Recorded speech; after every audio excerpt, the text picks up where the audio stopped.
ಹಸುಗೂಸನ್ನ ಮೊದಲೇ ಸತಿ ಎತ್ಕೊಂಡಾಗ ಈ ರೀತಿ ಫೀಲ್ ಆಗುತ್ತೆ.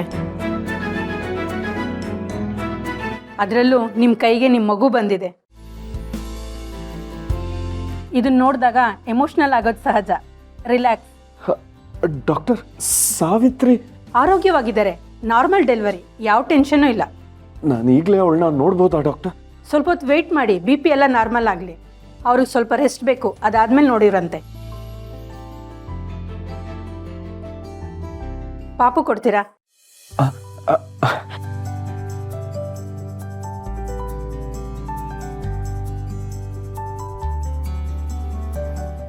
ಈ ವಿಷಯನ ಮೊದಲು ಅಮ್ಮಂಗೆ ಹೇಳಬೇಕು.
ನಮಸ್ಕಾರ ಸರ್.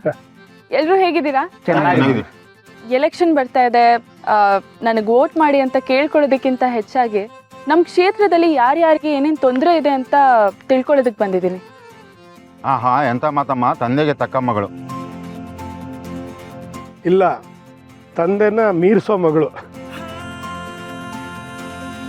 ತಂದೆ ತಾಯಿಗೆ ಒಳ್ಳೆ ಹೆಸರು ತರೋ ಮಗಳು.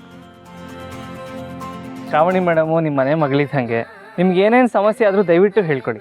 ಮೇಡಮ್, ಓಡಾಡೋ ರಸ್ತೆಗಳೇ ಸರಿಗಿಲ್ಲ. ಯಜಮಾನರು ಅಧಿಕಾರದಲ್ಲಿದ್ದಾಗ ಎಲ್ಲ ಚೆನ್ನಾಗಿತ್ತು. ಈಗ ಇದ್ದಕ್ಕಿದ್ದಾಗೆ ರಸ್ತೆಗಳೆಲ್ಲ ಅಗದ್ಬಿಟ್ಟಿದ್ದಾರೆ. ಮತ್ತೆ ಸರಿನೂ ಮಾಡಿಲ್ಲ. ಯಾಕೆಂತ ಕೇಳಿದ್ರೆ ಏನೇನೋ ಕಾರಣಗಳು ಕೊಡ್ತಾರೆ. ಪೊಲೀಸವರು ಗಾಡಿಗಳನ್ನ ಇಳಿತಾರೆ, ನಾವು ಫೈನ್ ಕಟ್ತೀವಿ. ಆದರೆ ರಸ್ತೆಗಳನ್ನ ರೆಡಿ ಮಾಡ್ಸೋಕ್ಕಾಗದಿರೋ ರಾಜಕಾರಣಿಗಳು ಯಾಕೆ ಫೈನ್ ಕಟ್ತಿಲ್ಲ? ತುಂಬ ಒಳ್ಳೆ ಪ್ರಶ್ನೆ. ನಮ್ಮ ದೇಶದ ಪರಿಸ್ಥಿತಿ ಆದಷ್ಟು ಬೇಗ ಸರಿ ಹೋಗಲಿ ಅಂತ ನಾನು ಆಸೆ ಪಡ್ತಾ ಇದ್ದೇನೆ. ಇಲ್ಲಿ ರಾಜಕಾರಣಿಗಳು ರಾಜರಲ್ಲ. ಇಡೀ ರಾಜಕೀಯ ನಡೀತಿರೋದೆ ಜನಗಳ ದುಡ್ಡಿಂದ.